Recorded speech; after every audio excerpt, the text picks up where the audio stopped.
I'm traveling south now to one of the most famous castles in the country on the banks of one of the most famous bodies of water in the world. A very popular stop on today's tourist trail is Castle Urquhart on the shores of the dark waters of Loch Ness.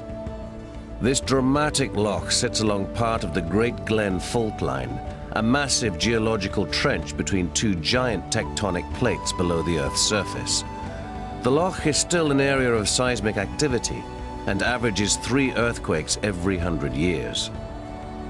Where tourists today gaze out over the castle hoping for a sight of the monster, men once stood guard on the ramparts with their claymores, watching and waiting for rival clans. Castle Urquhart was possibly the site of a Pictish settlement as early as 597 AD, when St. Columba is reputed to have paid a visit. The earliest stone castle was built here in the 13th century. It was originally a royal residence, but was never actually lived in by any monarch. The castle has belonged to a number of different clans over the centuries, including the Urquharts, the MacDonalds, and the Grants, passing from clan to clan after various battles.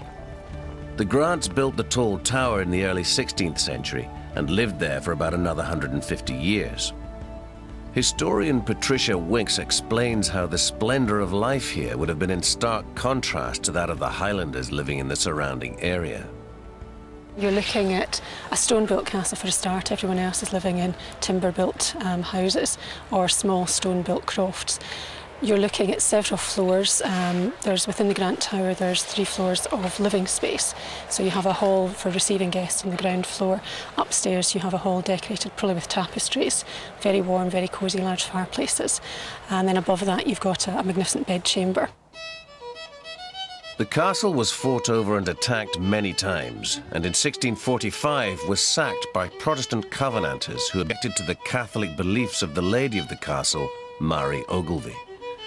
They stole all the contents, from precious objects down to the bed linen. There's things like feather beds, quilts, kists, boxes, money, pots and pans even from the kitchen. Everything's taken. So it's quite a splendid residence, really.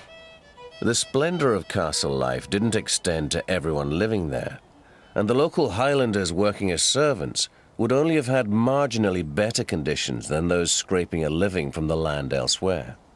Especially being on the land, obviously you've got access to greater quantities of foodstuffs, you've got a higher standard of living because you're living within the castle. But it was still a hard life. You're still having to be up, you're doing all the things we would expect of servants. You're running around looking after the laird, looking after the lady, looking after any visitors to the castle. So it's a very difficult job, long hours, probably very little pay. You're not obviously making any money because you don't have your own lands, and a lot of the servants are probably supporting families as well elsewhere in the land and on the estates. But at least you're getting properly fed. Yes, and you're warm and you're dry, which is quite something. It was traditional for the monarch to visit their castles around Scotland, but in the late 17th century things changed. James VI had come to the throne. He was the son of Mary, Queen of Scots, and he was the first king to rule over both Scotland and England. But he preferred life at his new court in London. For some reason, he didn't like travelling around the north of Scotland. He stuck to his palaces in Stirling or in Edinburgh whenever he was up here.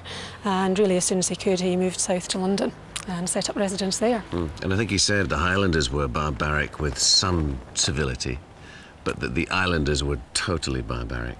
That's right, yes. And I think that obviously is why he insists that the sons of the lairds are moved from the Highlands to be educated in the lowland, to try and encourage the southern ideals that he so aspired to himself, really.